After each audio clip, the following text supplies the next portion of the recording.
everyone. Okay, so this is the video series of my explant journey. So I have decided to remove my breast implants that I implanted in November of 2014 and explant them this September, which is about like 37, 38 days from now in Istanbul, Turkey. This series is going to be talking about, it's going to show me going there. It's going to talk about what led me to this decision. That's what today's video is about. It's going to do my husband's reaction, his thoughts, feelings, concerns, all of that. Yeah, I think today is just really going to be, I'm going to be super transparent because, you know, I'm getting these implants out. I don't think that I necessarily have like breast implant illness, but I do think that they are a contributing factor to my overall health and like a big underlying factor. So I'm going to try to make today's video pretty brief just because I feel like there's a long history in the last 10 years. But I'll talk about the things that are really pertinent. Let me take you back to November of 2014. I had just recently started bikini bodybuilding, actually. People will ask if I got the implants because I wanted to, you know, do you need them for bodybuilding? You don't. They were something that I already just wanted. And, you know, my natural size was like a 32B probably. Yeah, like a 32B, that's where I was measuring. The implants that I have now are the Mentor textured gummy bear implants, and they're not the recalled allergen ones, but they are textured, which is at a higher risk for some of the blood cancers. So that's what I have. I have 255 cc's, so they're pretty small. And then I think that took me to just like a really full C. So I got those in 2014, maybe slightly influenced by bodybuilding, but overall was just something that I wanted to have. And like the look and the aesthetic, probably because I was, you know, a young girl in the 90s and big boobs were really in, and I just have like a much more petite size and petite frame. Yeah, did bodybuilding, and for those of you that don't know me from anywhere else and are just coming across this video, I actually competed in bodybuilding at a really high level, went kind of crazy for a couple of years. I was a 2-time bikini Olympian, and in 2017, I was 12th in the world. So I really went kind of nuts with that and pushed my body to extreme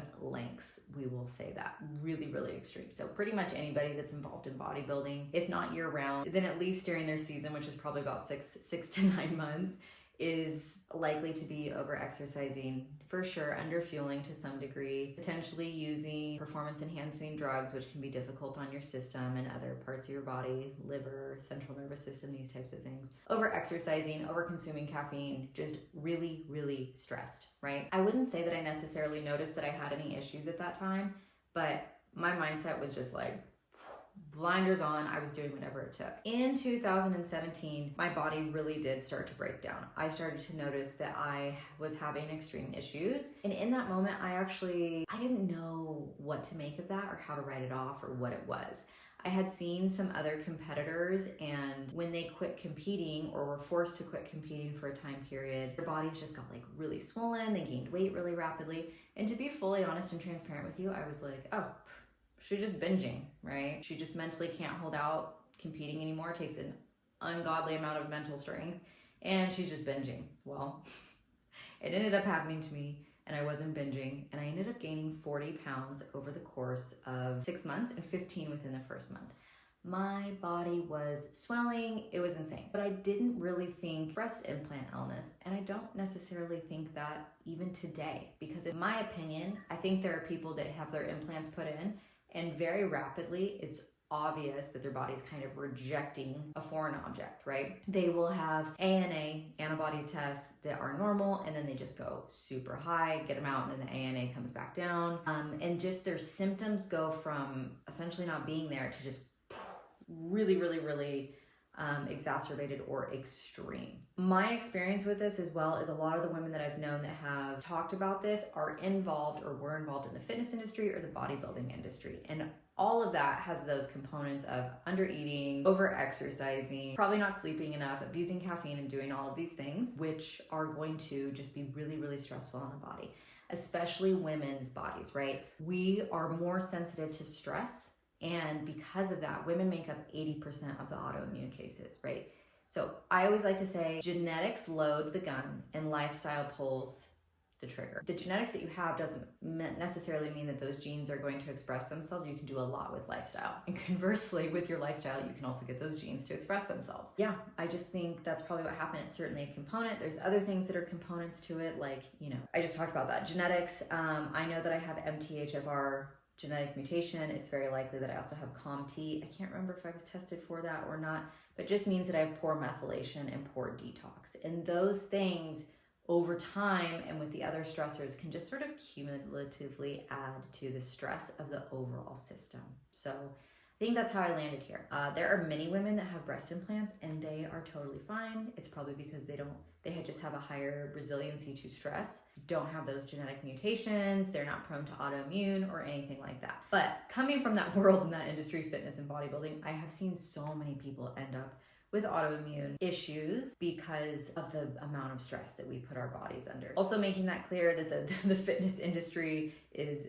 vastly different than the health industry. Otherwise, the only other thing that I can say is, I think that there are women that it's, like I said, for sure, BII, breast implant illness, is very real for them. And it's just like the body does not accept a foreign object. I think I also had some kind of like signs of that before.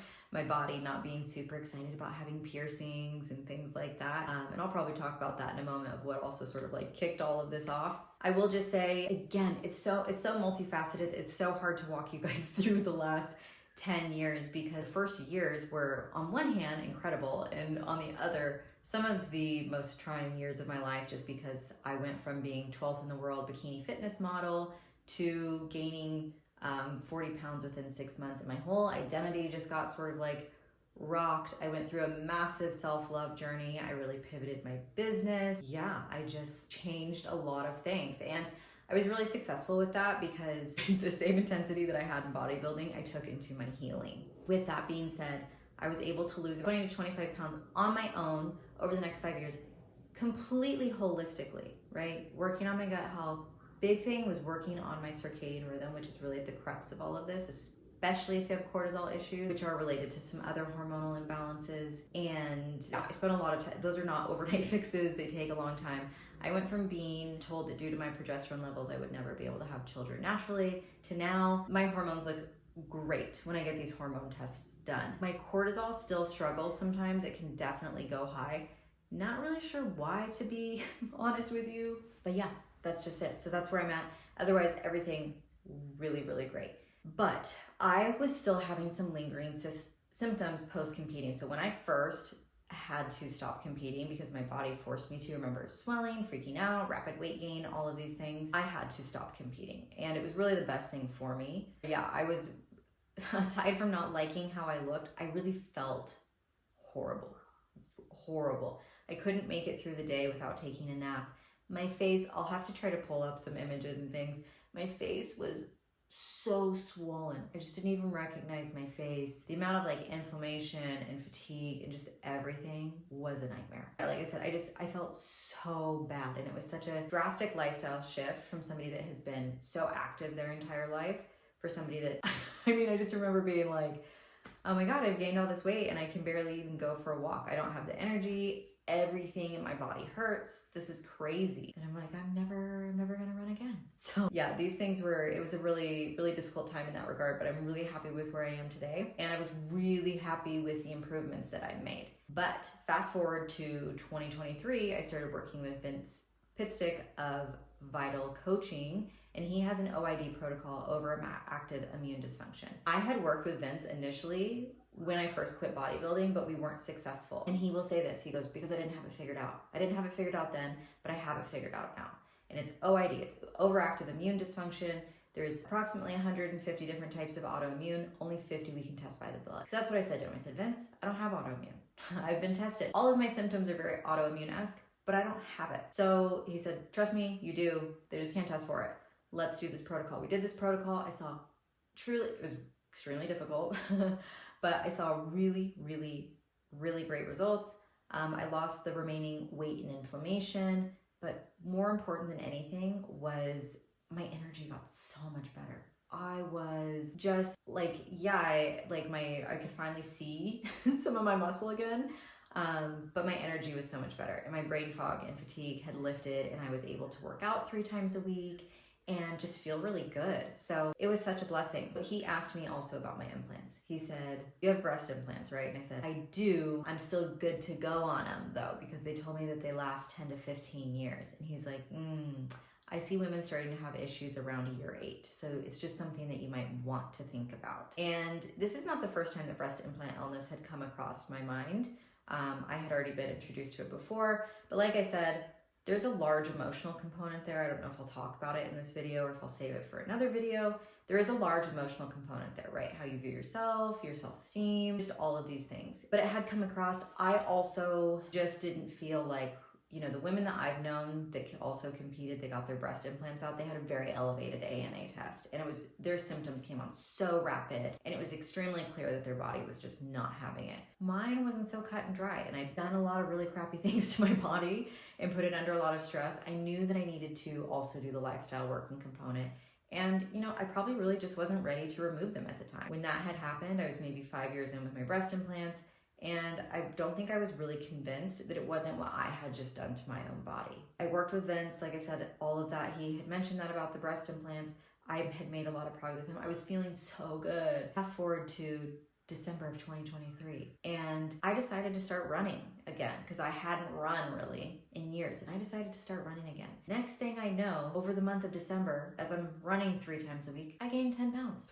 So I'm like, what's good? My face is starting to get puffy again. There's like a lot of, I'm holding inflammation. I'm like, what is going on here? This is weird, right? And every single time that this happened, the fatigue would kick back in, the brain fog. I would feel extremely tired but wired. My digestion just wasn't right. Like, everything was good until I set it off with the running. And ultimately, though, I just felt like my body shouldn't still be doing this. What's going on?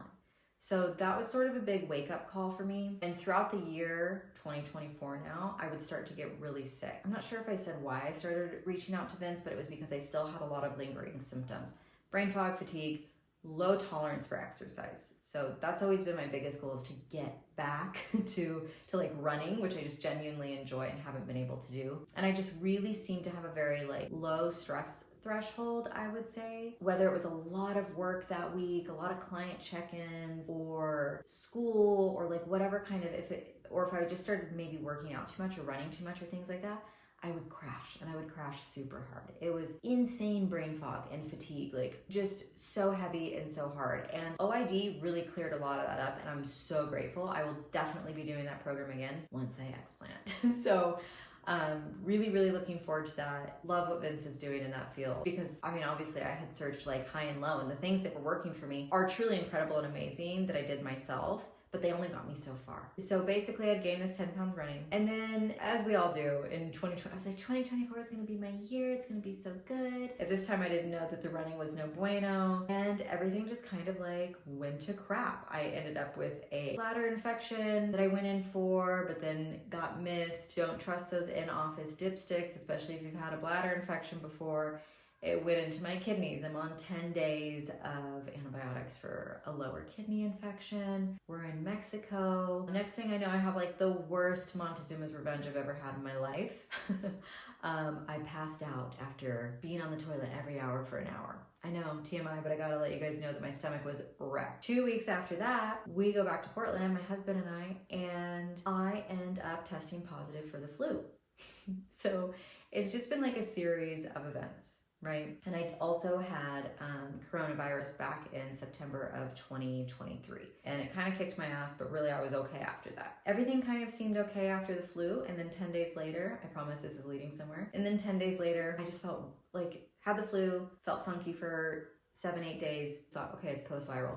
Felt fine for 12-14 days after that. And then next thing I knew, because I wear my Oura ring, I'm like, not only do I feel like crap, but my Oura ring is almost showing me that I'm sick again. I'm dizzy. I'm having heart palpitations. I am super dizzy when I stand up. I'm like, my heart is boom, boom, boom, boom, boom, boom, boom. I'm breathless. My muscles are weak. I'm just overall like so weak and fatigued and just feeling horrible. And it's being reflected in my HRV and my recovery. Nobody had any answers anywhere, anything. And just sidebar, side note, I was getting married and I wanted to wear some earrings again. I felt like my holes had potentially closed up. So I went, and I had my ears rechanneled, repierced. Then I started feeling terrible. I was like, is this related, not related? What's going on? Long story short on that, well, I guess a little bit more is, then I started noticing, because it's like, oh, my neck is hurting so bad. And one day I go, what is this? Swollen lymph node on the back of my neck. And I'm just thinking, okay, whatever, I was just sick.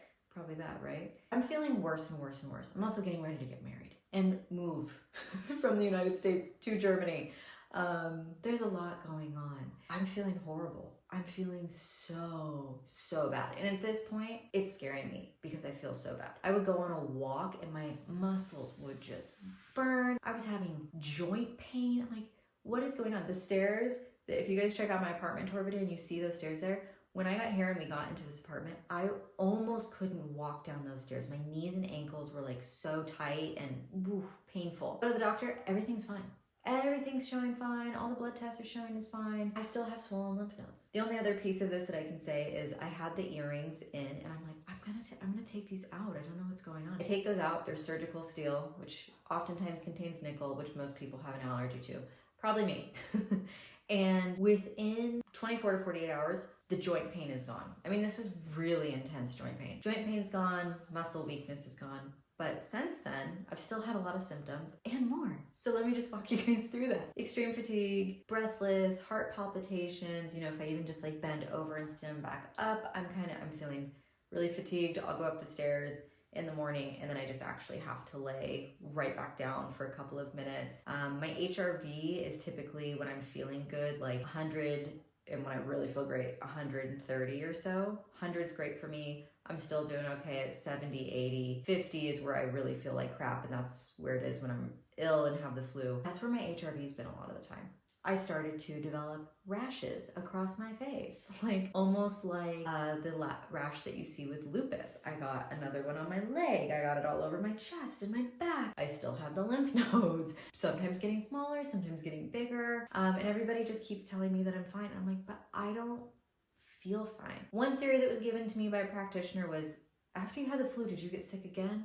did you get COVID? And I'm like, at this point, anything's possible, right? I've been feeling really poorly though since May, and it's now August. So I'm over it, to say the least. Maybe it's long COVID, whatever. But, and this is where it might get like a little bit woo on some of you guys. I always get dreams when I'm sick that tell me that I know when I'm going to get sick. The last time that I had the flu, I laid down for a nap and I woke up and Elmer said, "Are you doing okay?" And I said, I had the type of dream that I get when I'm gonna get sick.